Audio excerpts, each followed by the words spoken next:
Shalom. Em outro momento nós falamos sobre o discernimento do tempo do reino. Agora nós vamos falar um pouco sobre o discernimento do tempo da Torá. Eu creio que isso vai nos ajudar nesse tempo presente, no qual nós estamos vivendo de techuvá, de restauração, onde muitos que estão entrando nesse processo, às vezes sem o conhecimento necessário, sem o entendimento necessário, acabam querendo cumprir toda a Torá de forma imediata e acabam colocando muito peso sobre os seus ombros. E isso porque, ao ouvirem sobre a techuvá, a primeira mensagem que receberam era de retorno à Torá, retorno aos mandamentos, iniquidade, desobedecer a Torá, pecado é desobedecer a Torá. Então ficou aquele peso: eu preciso cumprir toda a Torá, eu preciso cumprir todos os mandamentos. Mas há mandamentos que são para os dias de hoje e há mandamentos que são para um tempo futuro. Então procuraremos falar um pouco sobre isso, desassociando e separando os tempos, colocando o cumprimento total da Torá no seu devido tempo, como assim determinado pelo Eterno, isto é, no estabelecimento e na restauração da terra e na posse da herança. Então, quando a terra for tomada posse, a Torá será vivida totalmente, na sua plenitude, na restauração da terra. Então, vamos buscar falar um pouco sobre essa questão e peço que as palavras que aqui vocês ouvirem não sejam distorcidas, ou seja, em nenhum momento a Torá está sendo excluída, em nenhum momento estou falando que a Torá não deve ser vivida hoje, mas apenas nós estaremos vendo-a dentro do tempo descrito nela mesma, tirando assim uma visão de curto prazo para adquirirmos uma visão a longo prazo, e assim entendemos que alguns mandamentos são para um tempo futuro. Então que isso fique claro. Em nenhum momento aqui isso deve ser confundido com uma exclusão da Torá, que hoje não precisa ser vivido. Em nenhum momento isso está sendo referido aqui. A Torá deve ser vivida assim, mas apenas colocaremos dentro de um tempo do qual o Senhor está estabelecendo na Torá. Veremos ela no tempo de hoje e no tempo vindouro, discernindo o tempo. Esse é o propósito. E também buscaremos ver um pouco do aspecto territorial e coletivo da Torá, onde poderemos esclarecer alguns pontos essenciais em seu cumprimento. E como sabemos, a Torá é uma constituição para o povo do Eterno, formalizada e entregue no Sinai. E nesta constituição há todo tipo de legislação, tais como princípios de direito constitucional, penal, direito civil, comercial, trabalhista, processual, enfim. E para aquele que ainda desconhece o termo Torá, nós vamos contextualizar aqui um pouco. Torá é um termo que significa instrução, e não apenas lei, mas ficou mais conhecida como lei. Significa instrução.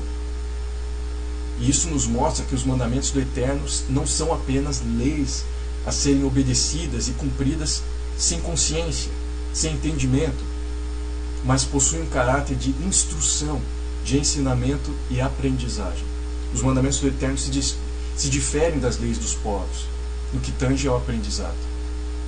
É uma instrução, e desta forma são mandamentos aprendidos e exercitados diariamente. Deuteronômio 4:10 diz assim: não te esqueças do dia em que estiveste perante o Senhor teu Elohim, em Horeb, quando o Senhor me disse: reúne este povo e os farei ouvir as minhas palavras, a fim de que aprenda a temer-me todos os dias que na terra viver, e as ensinará a seus filhos. Deuteronômio 5:1. Chamou Moisés a todo Israel e disse: ouve, ó Israel, os estatutos e juízos que hoje vos falo aos ouvidos, para que os aprendais e cuideis em cumpri-los. Então o Eterno fala, para que aprenda, é algo que se aprende. A Torá é a instrução escrita e revelada pelo Eterno no Monte Sinai a Moisés. E comumente, a Torá também se refere aos 5 livros escritos por Moisés. com a Bereshit, Gênesis, né, Shemot. Os nomes hebraicos é Bereshit, Shemot. Bereshit é no princípio, Shemot são nomes, Vaikra, que é ele chamou, Bemidbar, que é no deserto, e Devarim são palavras. E os seus nomes mais conhecidos nas Bíblias comuns é Gênesis, Êxodo, Levítico, Números e Deuteronômio, é o Pentateuco. Dentro desses livros contém a constituição para o povo do Eterno e também o contrato de casamento entre o povo e o Eterno Israel. Então, essa é a Torá escrita, revelada pelo Pai.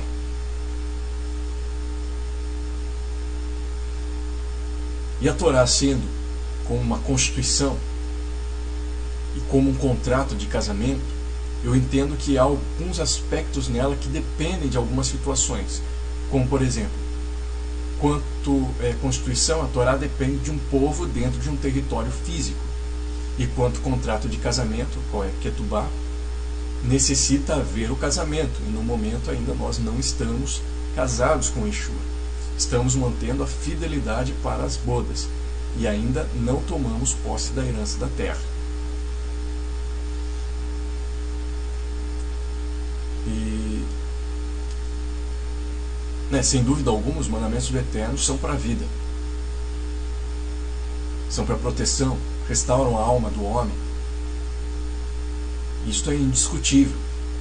Estes estatutos e ordenanças do Pai, para nós, são para serem vividos nesta terra, e isso também é indiscutível, pois estão relacionados a todas as áreas da vida humana, mas não se tratam apenas da vida humana atual,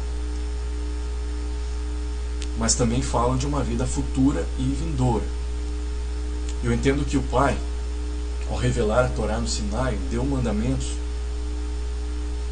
para serem vividos hoje, antes da entrada na terra, e outros apenas futuramente, ou como vimos depois do casamento e quando a terra for tomada como herança. Eu creio que isto se evidencia com mais clareza nas palavras de Moisés em Deuteronômio, ou Devarim, capítulo 4, verso 1 e 2. Diz assim: Agora, pois, ó Israel, ouve os estatutos e os juízos que eu vos ensino, para os cumprides, para que vivais e entreis e possuais a terra que o Senhor Elohim de vossos pais vos dá. Nada acrescentareis à palavra que vos mando, nem diminuireis dela, para que guardeis os mandamentos do Senhor vosso Elohim, que eu vos mando. Então, nós observamos aqui que os mandamentos dizem respeito a um tempo antes de entrar. Antes de entrar na terra, isso precisa ser frisado. Antes de entrar na terra. Ou seja, são pré-requisitos para se entrar na terra. Agora vejamos Deuteronômio 4:5. Eis que vos tenho ensinado estatutos e juízos, como me mandou o Senhor meu Elohim, para que assim façais dentro da terra que passais a possuir. Já neste verso, vemos que os mandamentos já dizem respeito a um tempo futuro, ou seja, já são para serem cumpridos dentro da terra, não mais antes de entrar na terra, mas dentro da terra. Deuteronômio 4:9. Então somente guarda-te a ti mesmo e guarda bem a tua alma, que te não esqueças daquelas coisas que os teus olhos têm visto, e se não aparte do teu coração todas as leis, todos os dias da tua vida, e as farás saber aos teus filhos e aos filhos de teus filhos. Então, o Eterno, após falar dos mandamentos vividos dentro da terra, ele instrui o povo a guardar a alma e não esquecer do Eterno no tempo presente. E tudo que foi testemunhado deve ser transmitido pelas gerações. Esta é a nossa posição hoje, ou seja, lembrarmos dos feitos do Eterno, pois seus feitos nos lembram da sua fidelidade e que devemos também ter fidelidade para com Ele.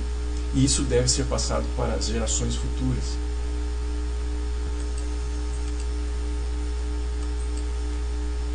Vejamos outro texto que parece nos mostrar uma diferenciação dos mandamentos de hoje e os do futuro.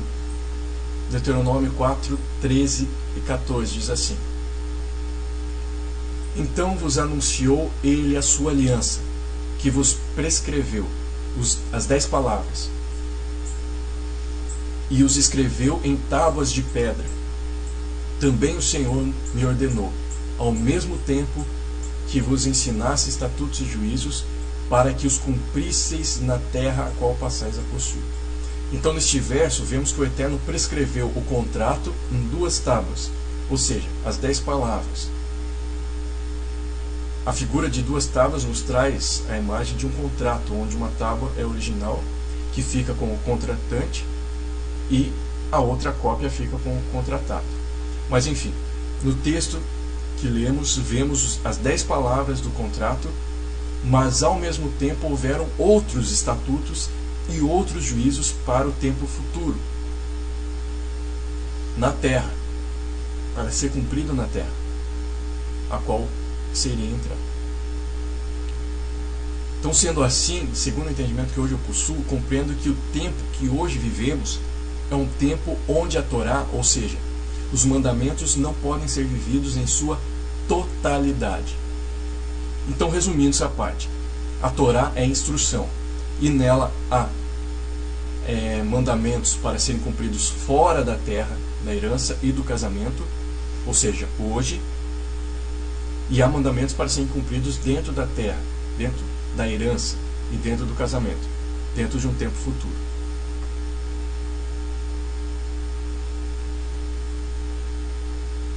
E a respeito do decálogo, das 10 palavras, né, é a síntese do contrato de casamento e a constituição para ser vivida hoje. Deuteronômio 6,6 diz assim: Estas palavras que hoje te ordeno estarão no teu coração. Deuteronômio 7,11: Guarda, pois, os mandamentos, os estatutos e os juízos que hoje, dentro do original, neste dia, te mando cumprir. Então, estes versos estão dentro do contexto do decálogo, das 10 palavras, ou 10 mandamentos, como é conhecido. São para serem vividas hoje, mas infelizmente houve uma banalização dessas palavras. Se tornaram comum nas religiões e instituições humanas. Dificilmente alguém não conhece os 10 mandamentos, ou nunca ouviu falar, e se perguntar para alguém, certamente dirá que ela vive os 10 mandamentos, que ela conhece os 10 mandamentos, ela não mata, ela não rouba, ela não adultera. E por isso está em uma posição favorável diante do Eterno. Mas não é bem por aí. As palavras do decálogo são muito mais profundas do que se imagina. Bom, e as primeiras palavras do decálogo são Êxodo 20, verso 1 a 3. Então falou o Eterno todas essas palavras: Eu sou o Senhor, teu Elohim, que te tirei da terra do Egito, da casa da servidão. Não serás outros Elohim diante de mim. Ou, dentro de uma tradução comum, não terás outros deuses diante de mim. Mas não serás, porque essa palavra até não existe no hebraico. Não ser, não serás outros Elohim diante de mim. Não serás outro para você. Bom, muitos dos que dizem viver os 10 mandamentos não cumprem o principal, ou seja, possuem outros Elohim, outros por Senhor na sua vida, e não têm o Adonai, o Eterno de Israel, como Senhor de suas vidas. E assim continuam no Egito. Podem até não matar alguém fisicamente, ou adulterar com alguma mulher ou homem, mas estão matando de outras formas e adulterando de outras maneiras dentro do Egito. No primeiro século, os discípulos enfatizam o decálogo na comunidade. Mas não é somente o decálogo para ser vivido hoje, como vemos em Atos 15. No concílio em Jerusalém, outros mandamentos além do decálogo são dados. E agora vejamos que Yeshua, quando indagado por um jovem sobre como obter a vida eterna, Yeshua responde para que ele guardasse o decálogo. Lucas 18, 20 e 23 diz assim: Sabes os mandamentos: não adulterarás, não matarás, não furtarás, não dirás falso testemunho, honra teu pai e tua mãe. Replicou ele: tudo isso tenho observado desde a minha juventude. Ouvindo, Yeshua disse: uma coisa ainda te falta. Vende tudo o que tens, dá aos pobres e terás o tesouro nos céus. Depois vem e segue-me. Mas ouvindo ele essas palavras, ficou muito triste, porque era riquíssimo.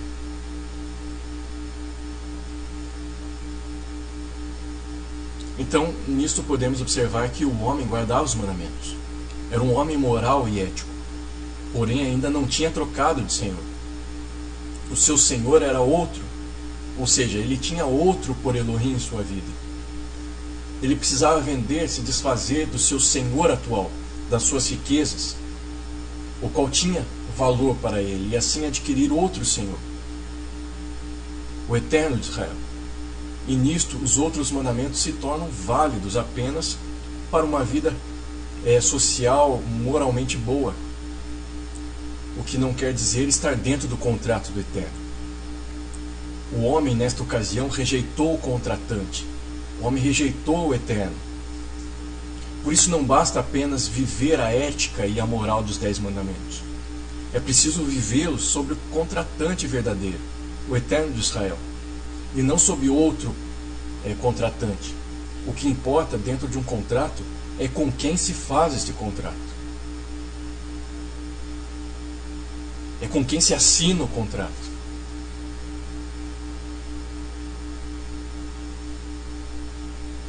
Eu posso fazer um contrato, eu posso achar um contrato, viver aquele contrato, mas se aquele contrato não tiver assinatura do contratante, ele não vale de nada.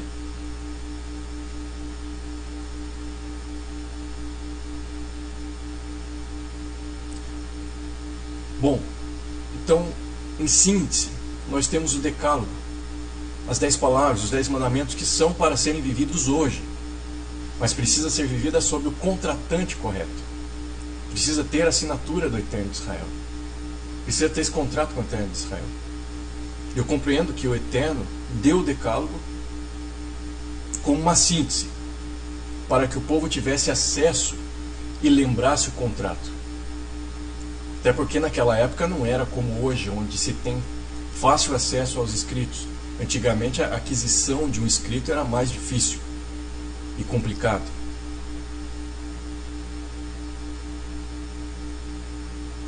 E as causas que não estavam no Decálogo, mas que eram para serem vividas e que assim fosse de difícil julgamento, então dever-se-ia ir até os juízes.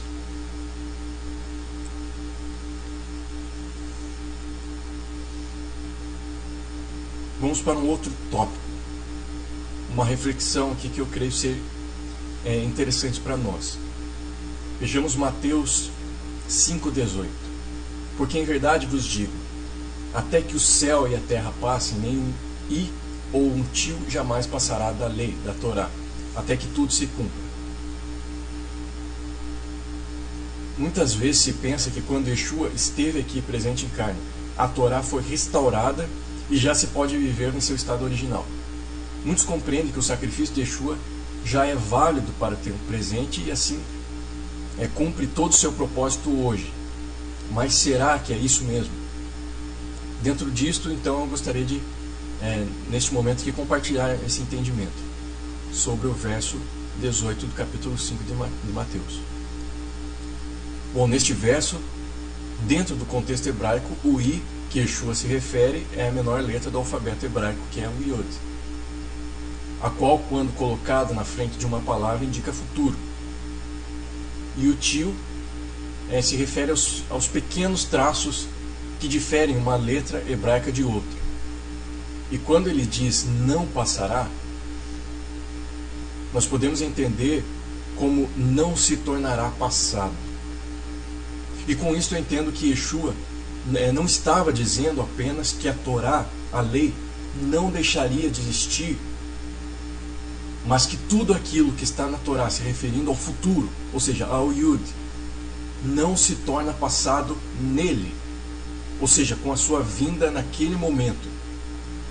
E creio que Yeshua também estava dizendo que as letras da Torá continuam sendo diferenciadas, porque nenhum traço é tirado. Yeshua não altera a Torá em nada, e não iguala a Torá, e não altera o sentido dela. O sacrifício expiatório de Yeshua, por enquanto, não muda nada na Torá. A Torá ainda não volta ao passado, não torna a origem, ou seja, não volta a ser cumprida em seu estado original, como no Éden. Portanto, como ela, a Torá, foi desde o princípio, assim é hoje. Podemos continuar esperando os acontecimentos futuros, alguns que nela estão. Ainda a Torá permanece a mesma, mas quando os céus e a terra se tornarem passados, ou seja, voltarem ao passado em seu estado original, ou em outras palavras, quando os céus e a terra estiverem em seu estado restaurado, então a Torá perderá o Yud, ou seja, perderá o seu sentido futuro, porque o futuro já estará sendo cumprido, e também perderá o Tio, isto é, as suas letras não serão mais diferenciadas, as palavras terão um sentido novo.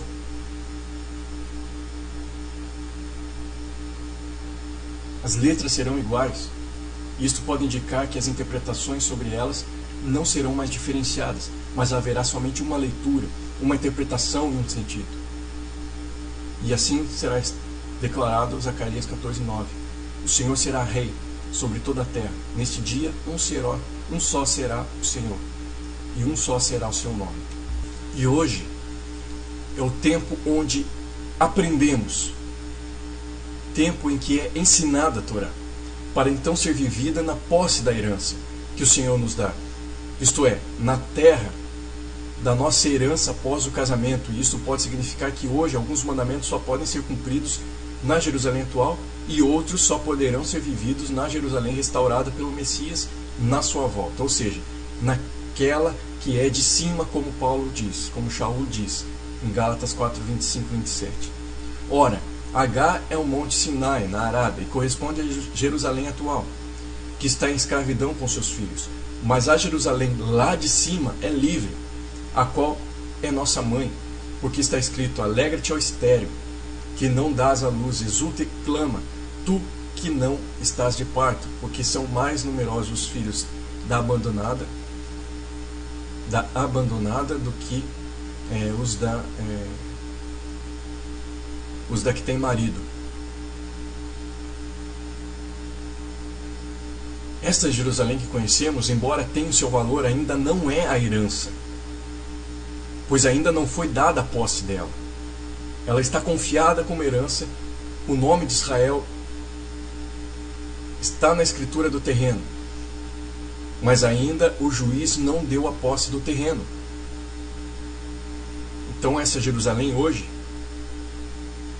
é a terra da herança, mas ainda não foi tomada a posse da herança.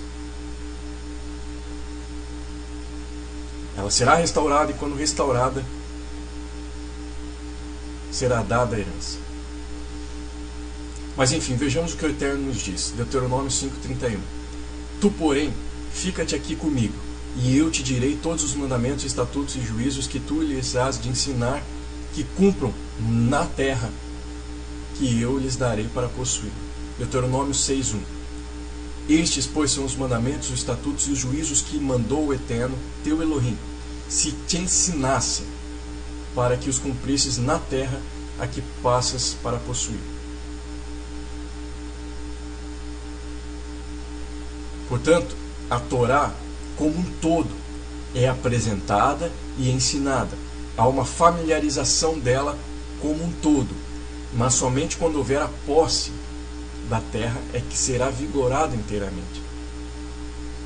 Hoje não há uma exclusão total da Torá, mas precisamos examiná-la para entendermos quais mandamentos são possíveis de serem cumpridos literalmente e naturalmente hoje. Eu compreendendo, claro, que os princípios cabem em todos os tempos, no presente e no futuro. O que estou colocando aqui é o cumprimento natural e literal de alguns mandamentos. Hoje estamos vivendo a possessão de um território interior, como Yeshua disse. O reino está dentro de vós. Mas chegará o tempo em que este reino interior se tornará exterior, ou seja, quando o rei voltar a estabelecer o reino. E nisto, quando este reino for exteriorizado, então o cumprimento de alguns mandamentos também serão. Vamos compreender melhor esta questão da Torá territorial e coletiva, para entendermos que o seu cumprimento total e literal nem sempre cabe aos dias atuais e fora da coletividade territorial. Então, mas resumindo essa parte, a Torá como instrução dentro de um todo, ela é apresentada hoje, ela é lembrada hoje, ela é ensinada e transmitida. É como o contrato do casamento e a Constituição como todo está sendo apresentado. Como nós vimos no outro estudo sobre discernindo o tempo do reino, hoje é o tempo em que nós estamos vivendo como testemunhas, como que apresentando o acordo de paz, até que o rei volte e estabeleça o reino. O acordo de paz é a Torá. Nós apresentamos ela como um todo, mas nem toda ela será vivida hoje. Então aqui neste tópico nós entraremos mais na questão do cumprimento organizacional, territorial e coletivo da Torá. Pois bem, se faz importante compreendermos que a Torá, quanto Constituição, está relacionada a instruções, leis e ordenanças em prol de promover uma organização social e subjugar a vontade do indivíduo a uma coletividade. Talvez ela se volte mais para a coletividade do que para a individualidade. E talvez este seja o motivo pelo qual o Eterno revelou e formalizou a Torá no Sinai e não em Abraão. Porque ainda não havia oficialmente a coletividade e a separação de um povo exclusivo. Logo, não precisava oficialmente de uma Constituição. Deuteronômio 5,3 diz assim: não foi com nossos pais que fez o Senhor esta aliança, e sim conosco, todos os que hoje aqui estamos vivos, no Sinai. Então Noé, Abraão viveram as leis do Eterno, mas não escritas oficialmente, e nem haviam algumas leis que foram formalizadas em Moisés. Tal como a monogamia, por exemplo. Esta lei se tornou mais importante à medida que surgiu um povo vivendo dentro do mesmo território e da mesma comunidade social. Antes do povo, não havia esta lei de monogamia. Então, assim como toda a Constituição, as leis da Torá se aplicam a todos, sem distinção, governantes e governados, aos escravos e aos estrangeiros que habitam junto com o povo de Israel. Ao contrário de outros povos, onde os estrangeiros não gozavam de qualquer proteção legal e os escravos eram considerados não pessoas. Mas precisamos considerar que essa aplicação da lei para todos os integrantes do povo pode ser expressa de formas diferentes para cada classe de pessoa. Por exemplo, a mesma lei para o agricultor não se aplica para o criador de bois, como hoje a lei para o empresário não se aplica ao professor. Precisamos compreender que a Torá, quanto Constituição, foi estabelecida para reger um povo, e não somente um povo, mas um povo que se encontra dentro do mesmo território físico e compartilha de uma vida social juntos.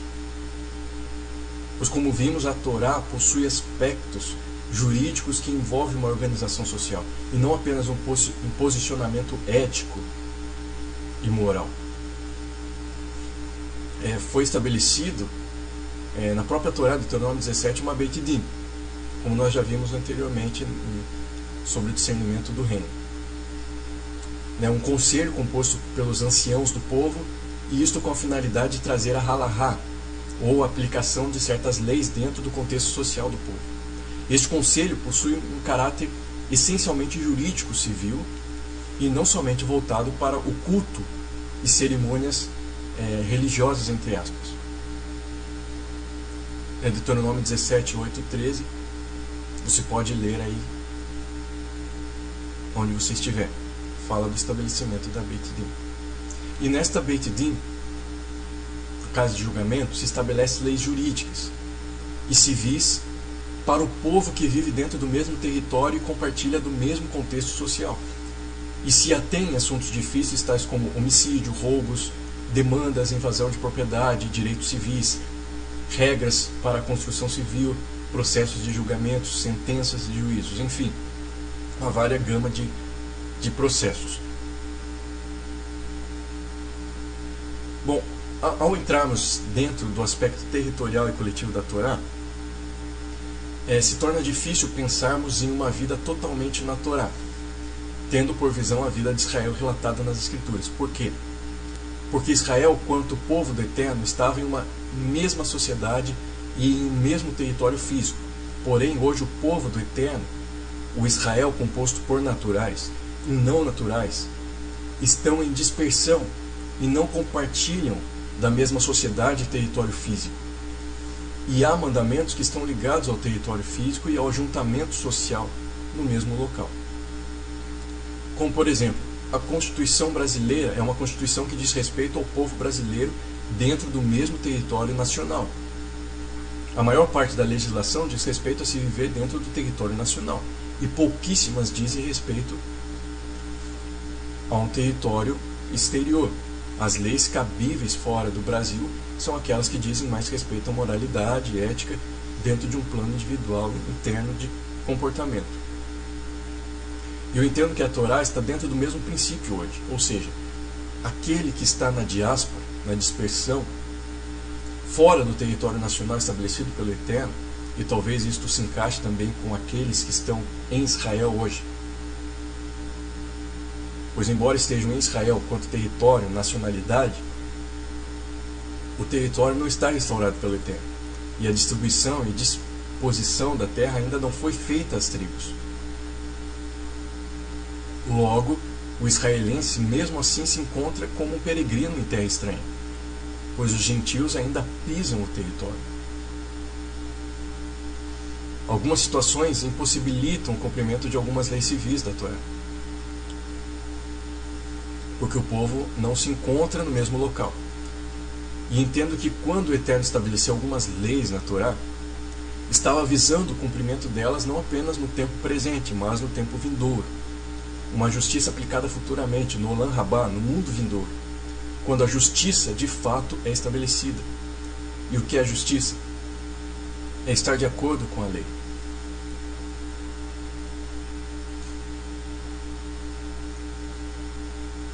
E dentro deste aspecto, percebemos que a Beit Din, a casa de julgamento, ou o Sinédrio, estabelecido pelos rabinos durante a história, não é apenas de caráter jurídico, mas é essencialmente voltado para a tradição religiosa, porque o povo se encontra em dispersão e não está dentro do mesmo território para que compartilhe da mesma organização social. E desta forma, a Beit Din atual saiu do seu propósito original e sofreu uma adaptação contextual de diáspora. E certa vez o Eterno falou por meio de Isaías sobre isso, ou seja, sobre o cumprimento das cerimônias, mas esquecendo-se das causas relacionadas ao povo. Isaías 1, verso 11 ao 17 diz assim: De que me serve a minha multidão dos vossos sacrifícios? Diz o Senhor. Estou farto dos holocaustos de carneiros e da gordura de animais cevados, e não me agrado do sangue de novilhos, nem de cordeiros, nem de bodes. Quando vindes para comparecer perante mim, quem vos requereu o só pisardes os meus átrios? Não continueis a trazer ofertas vãs, o incenso é para mim abominação, e também as festas da lua nova, os sábados, e a convocação das congregações. Não posso suportar iniquidade associada ao ajuntamento solene. Lembrando aqui que iniquidade é não aceitar o contrato. Iniquidade é não aceitar o contratante, aquele que faz o contrato, que no caso é a Torá. As vossas festas da lua nova e as vossas solenidades, a minha alma as aborrece, já me são pesadas, estou cansado de as sofrer. Verso 15 continua: Pelo que quando estendeis as mãos, escondo de vós os olhos. Sim, quando multiplicai as vossas orações, não as ouço, porque as vossas mãos estão cheias de sangue. Lavai-vos, purificai-vos, tirai a maldade dos vossos atos de diante dos meus olhos. Cessai de fazer o mal, aprendei a fazer o bem, atendei à justiça, repreendei ao opressor, defendei o direito do órfão, pleiteai a causa das viúvas. E nós podemos ver agora outro texto que nos mostra a reprovação por parte do Eterno, por parte do Pai, em relação ao posicionamento da Beit Din, da casa de julgamento. Ou seja, haviam as solenidades e festas e ofertas e sacrifícios, tudo voltado mais para o contexto cerimonial e cultual da Torá. Porém, não estava havendo lembrança do povo, sendo que o Eterno estabeleceu a Beit Din para o povo. O juízo e a justiça não estavam alcançando a vida social e coletiva do povo. Havia necessidade e injustiça entre o povo. Amós 5,7 diz assim: Vós que converteis o juízo em alosna e deitais por terra a justiça. Verso 10 a 13 diz assim: Aborreceis na porta ao que vos repreende, abominais o que fala sinceramente. Portanto, visto que pisais o pobre e dele exigis tributo de trigo, não habitareis nas casas de pedras lavradas que tendes edificado, nem bebereis do vinho das vides desejáveis que tendes plantado.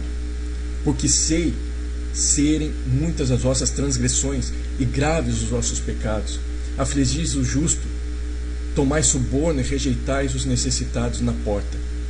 E lembrando que porta, quando fala porta, é o lugar da Beit Din, onde havia estabelecimento de sentenças, juízos e julgamentos.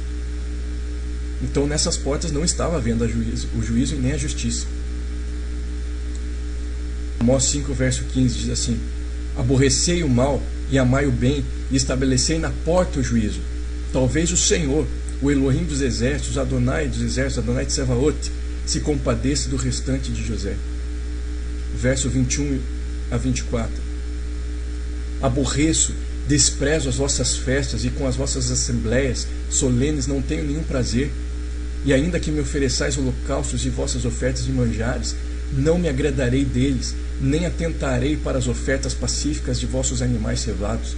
Afasta de mim o estrépito dos teus cânticos, porque não ouvirei as melodias das tuas liras. Antes corra o juízo como as águas, e a justiça como o ribeiro perene. E as palavras usadas acima para juízo e justiça são respectivamente Mishpat e Tzedakah. Este é o pilar e a base da Torá. E sob a Mishpat, que é juízo, direito, está a Chesed, que é misericórdia. E para a Tzedakah, que é a justiça, está a Emet, que é a verdade. Pois assim está dito em Salmo 89, 14. Justiça e juízo são o fundamento, ou seja, Tzedakah e Mishpat são o fundamento do teu trono. Chesed e Emet, ou seja, misericórdia e verdade te precedem.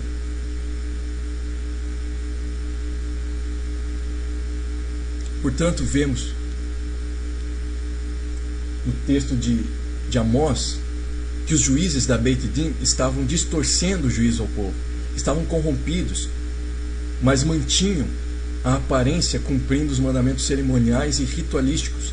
E isto o Eterno repreende e reprova, porque a Beit Din, a casa de julgamento, deveria fazer o juízo e a justiça ao povo que estava habitando dentro do mesmo território e comunidade.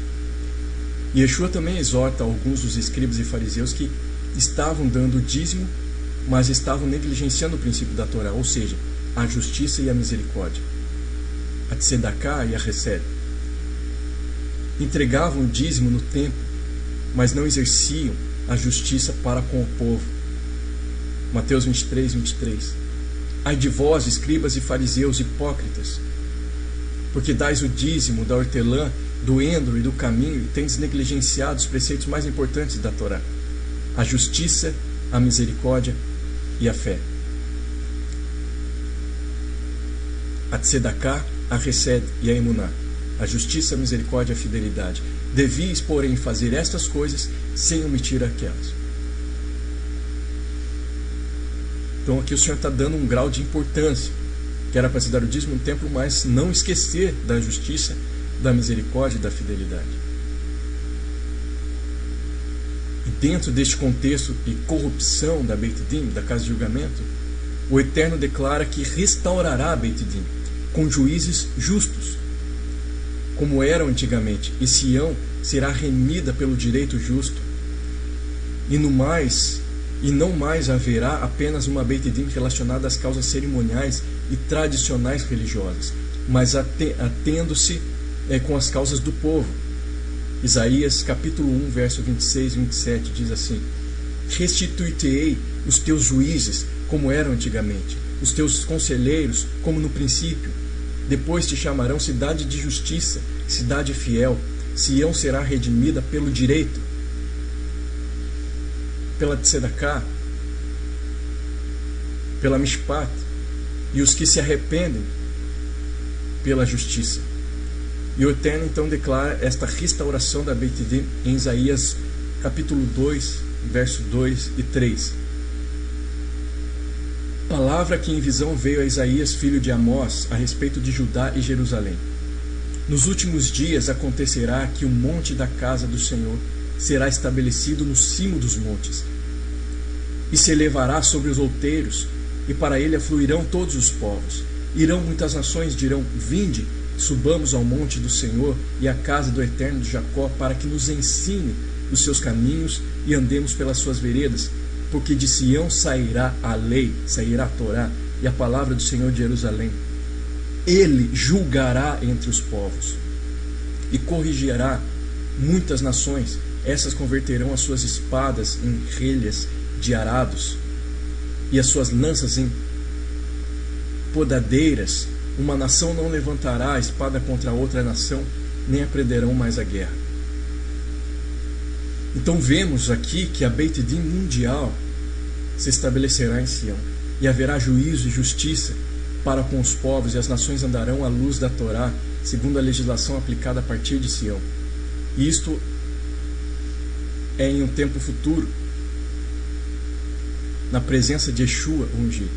E creio que a Beit Din, a casa de julgamento estabelecida pelo Eterno em Moisés, na qual há juízes com o poder de legislar sobre a Torá, ou seja, de fazerem leis, acontecerá plenamente no retorno de Yeshua, o qual estabelecerá a Beit Din sobre as nações. E desta forma os habilitados a julgarem se assentarão em tronos para legislarem a Torá às nações. Apocalipse 24 diz assim: vi também tronos, e nestes sentaram-se aqueles aos quais foi dada autoridade para julgar. E nas Escrituras, quando se trata de julgar, está relacionado a legislar a Torá. E como o Senhor diz acerca dos seus discípulos, judeus, da tribo de Judá, Lucas 22:30, para que comais e bebais a minha mesa no meu reino, e vos assentareis em tronos para julgar as 12 tribos de Israel. Então, quando o trono do rei for firmado, então a base também será firmada, ou seja,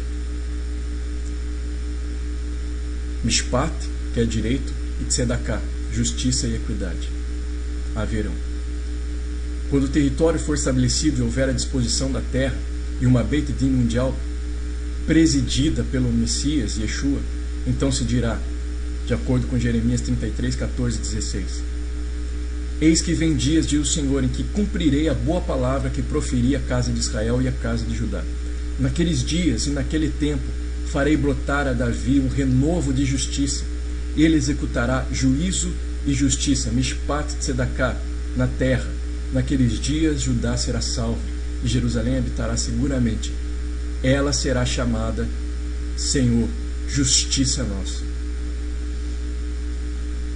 Tzedekah.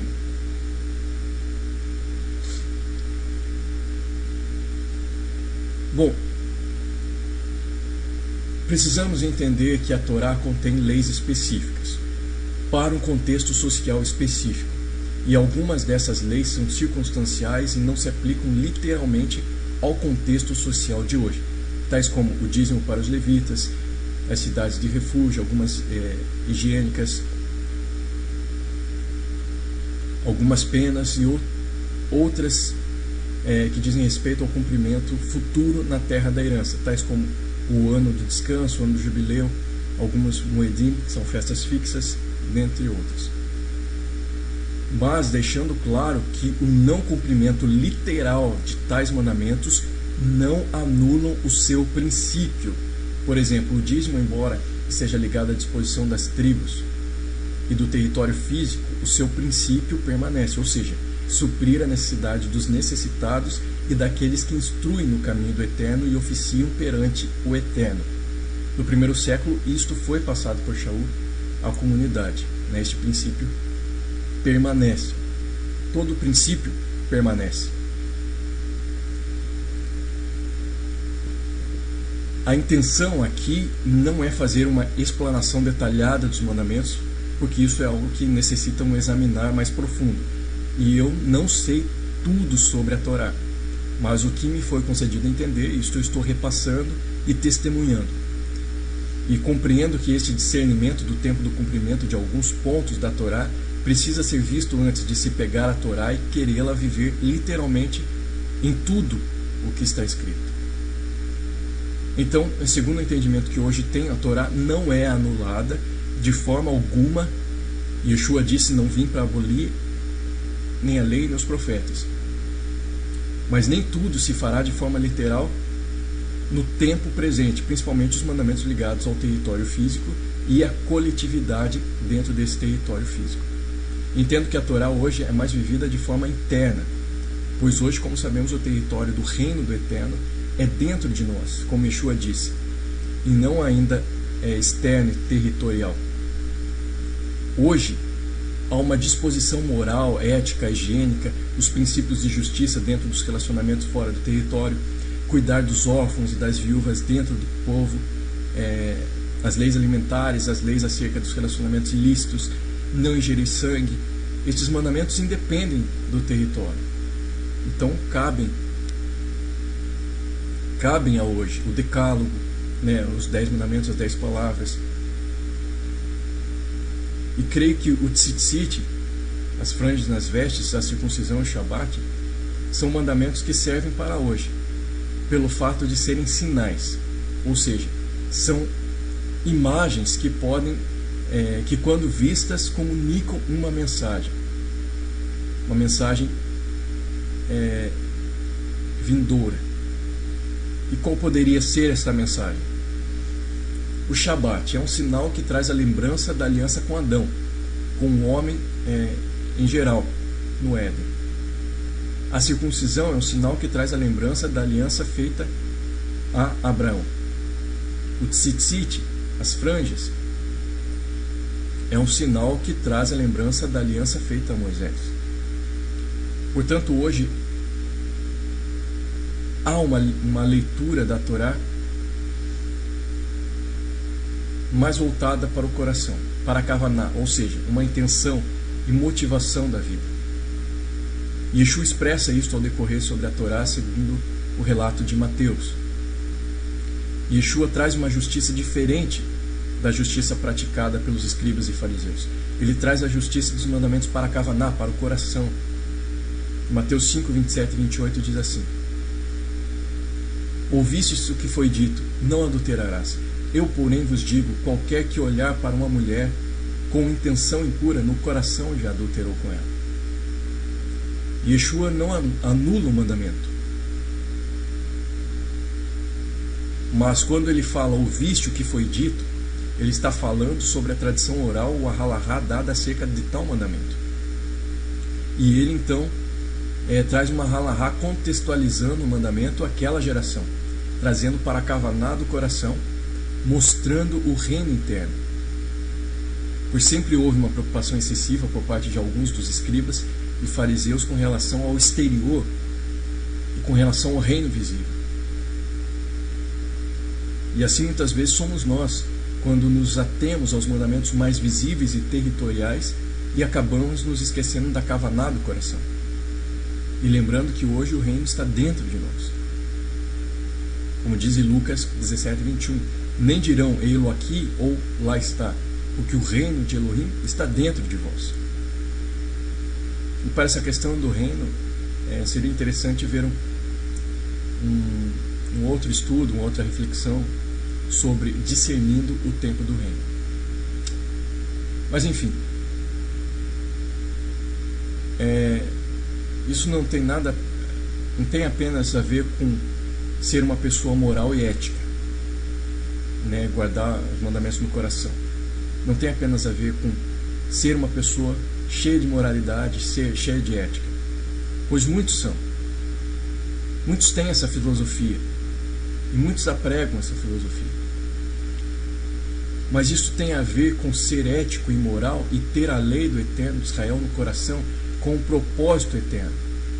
Tem a ver com ser ético e moral tendo o Senhor certo sobre si e tendo a consciência disso.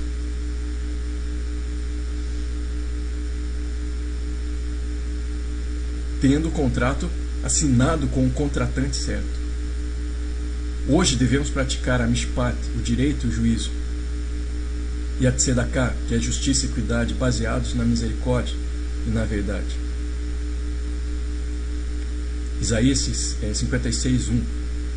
Assim diz o Senhor: mantende o juízo, a mishpat, e fazei justiça, tzedakah, porque a minha salvação está prestes a vir e a minha justiça prestes a manifestar-se.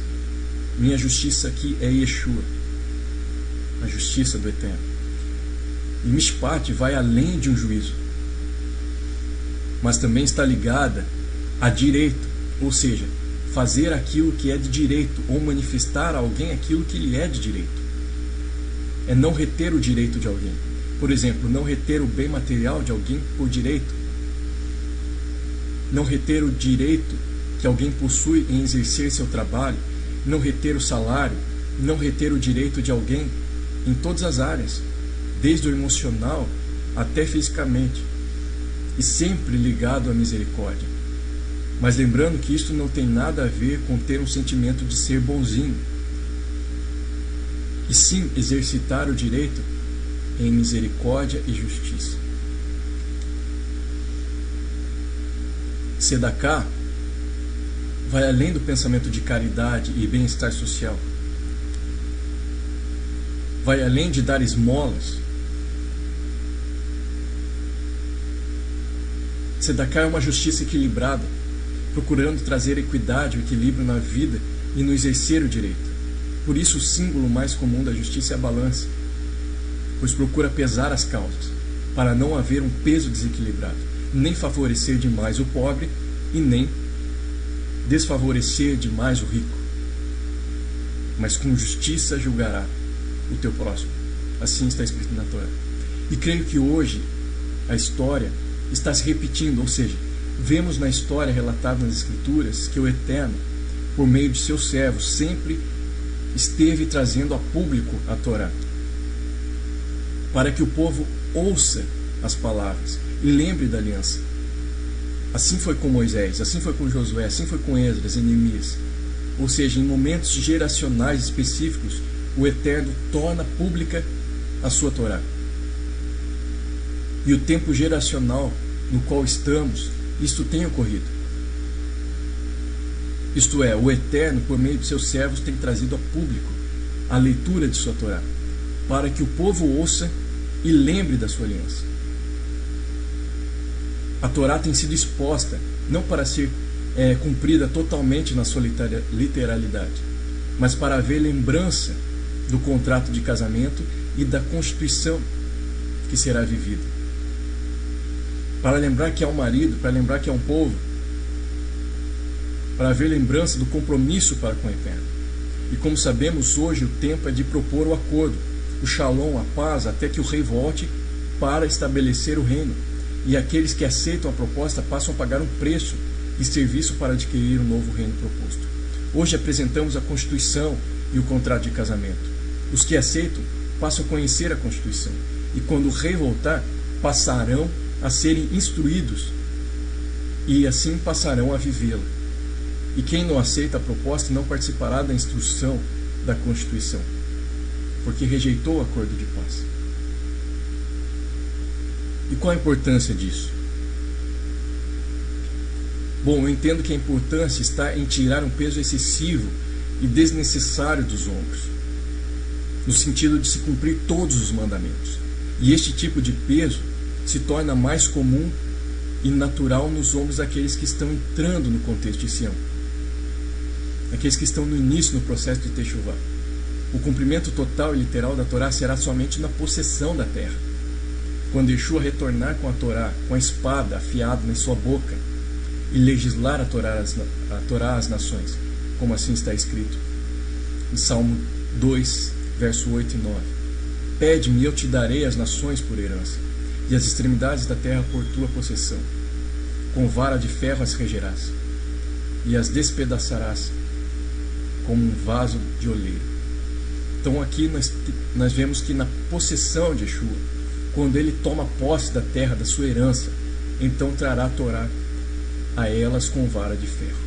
E Apocalipse 19:15 diz assim: sai da sua boca uma espada afiada, para com ela ferir as nações, e ele mesmo as regerá com cetro de ferro, e pessoalmente pisa o largar do vinho do furor da ira do Eterno Todo-Poderoso.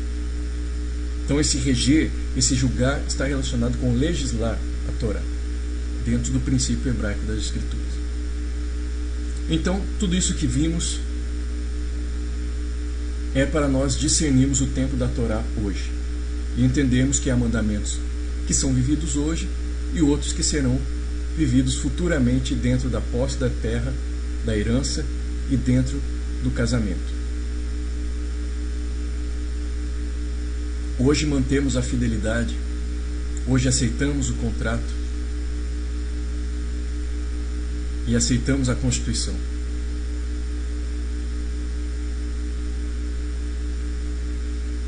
Que o Eterno te conduza nesse entendimento e te faça compreender mais sobre isso, sobre essa questão. Shalom.